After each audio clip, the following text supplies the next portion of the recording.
बच्चों हमें 5005 को अभाज्य गुणनखंड के रूप में लिखना है। तो बच्चों अभाज्य गुणनखंड जो हमारी संख्याएं होती है, अभाज्य संख्याएं, वो कौन कौन सी होती है? 2, 3, 5, 7, 11, 13, 17, 19। अब बच्चों जो ये संख्या है ये इनमें से किससे भाग होगी? बच्चों 2 के लिए क्या होता है? इकाई का अंक क्या होना चाहिए? 0, 2, 4, 6, 8। 5 के लिए इकाई का अंक क्या होना चाहिए बच्चों? 0 या 5। अब यहां पर इकाई का अंक है 5, तो ये 2 से तो भाग होगी नहीं। तो बच्चों इस पूरे के पूरे सवाल में 2 की जरूरत नहीं पड़ेगी। फिर बच्चों क्या है कि क्या ये 5 से भाग होगी? क्योंकि इकाई का अंक क्या है? 5, तो ये इकाई का अंक 5 है यहां पर, तो ये 5 से भाग भी होगी। तो बच्चों यहां पर लिखेंगे 5। पहले ये 5 को भाग करेगा, 5 एकम 5। अब बच्चों ये ध्यान से देखना, बहुत ही इंपॉर्टेंट क्वेश्चन है। बहुत सारे बच्चे गलती करते हैं। 5 में से 5 गए 0, तो ये क्या दिख रही है बच्चों? 0 0 क्या आ गई? 0। 5 से भाग करेंगे तो यहाँ पर 0 ही आएगा, क्योंकि ये भाग नहीं हो पाएगी। फिर ये तीसरी 0 आ गई। अभी भी ये 5 से छोटा तो भाग नहीं होगा, तो 0 ही आएगी। अब ये इसका हाथ पकड़ लेगा, ये आ जाएगा 5। तो बच्चों अब ये 5 आ गया, तो अब ये टोटल क्या हो गया? ये बन गई 5/5। तो ये किस पर जाएगा? 5 एकम 5। ऐसे ये 5 से भाग होगा बच्चों। अब यहां पर आ गया ये 1001।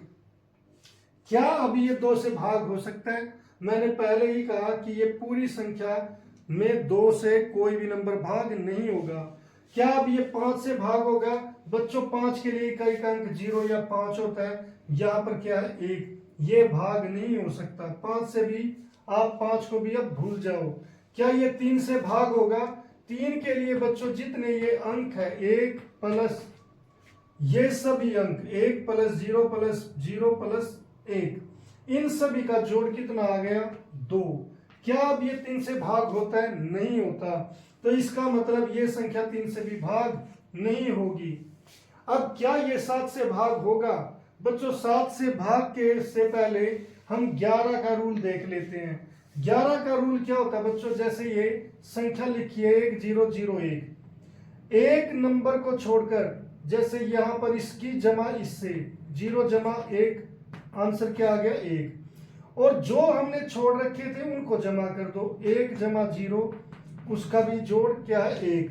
1 में से 1 गई 0, और 0 11 से भाग हो जाती है। यानी कि ये घटाने पर कोई ऐसी संख्या आनी चाहिए जो 11 से भाग हो जाए। अब बच्चों यहां पर आ गई 0 0, सभी संख्याओं से भाग हो जाएगी। आपको ये देखना है, तो इसीलिए ये संख्या 11 से भाग हो जाएगी। तो मैं यहां पर लिखूंगा 11। अब बच्चों यहां पर पहले 1 जो 11 से छोटा है, तो ये भाग नहीं हो सकता। तो ये 0 का हाथ पकड़ लेगा, बन जाएगा 10। मगर अभी भी ये 0 से छोटा है, वो सॉरी 11 से छोटा है, तो ये भाग नहीं होगा। फिर ये क्या करेगा? 0 का हाथ पकड़ लेगा, ये बन जाएगा 100। अब 11 का पहाड़ा बच्चों जब तक 100 ना आ जाए, तो बच्चों ये आता है 11 निम 99। 100 में से 99 गए, आ गए 1। तो बच्चों अब ये क्या हो गया? 11 हो गया। तो 11 एकम 11। तो ये देखिए बच्चों, ये सीधा सीधा इससे भाग हो गया। अब यहां पर बच्चों ये किस नंबर पर जाएगा? आपने देख लिया 2 3 5 का तो हम यूज कर ही नहीं सकते, क्योंकि वो पहले ही नकारे जा चुके हैं। अब हमारा 7 पर देखते हैं बच्चों। 7 से पहले अगर आप देखें इस पहाड़े को 13 से 91 होता है बच्चों। तो यहाँ पर 13 के पहाड़े पर ये डायरेक्टली आ रहा है 13 से 91, 7 एकम 7। तो इस तरीके से बच्चों 5005 को आप क्या लिख सकते हो? 5 गुना 11 गुना 13 गुना 7। अब बच्चों इसे थोड़ा सा ठीक तरीके से लिख देते हैं। जो ये 5 छोटा है, फिर 7 लिखेंगे, फिर 11, फिर 13। तो ऐसे 5 गुना 7 गुना 11 गुना 13 लिख देते हैं। तो बच्चों इस तरीके से हम 5005 को अभाज्य गुणनखंड में लिख सकते हैं।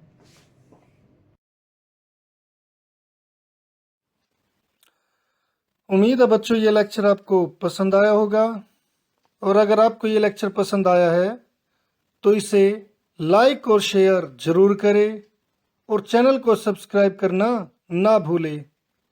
तो मिलते हैं फिर नेक्स्ट लेक्चर में, तब तक के लिए bye, have a nice day.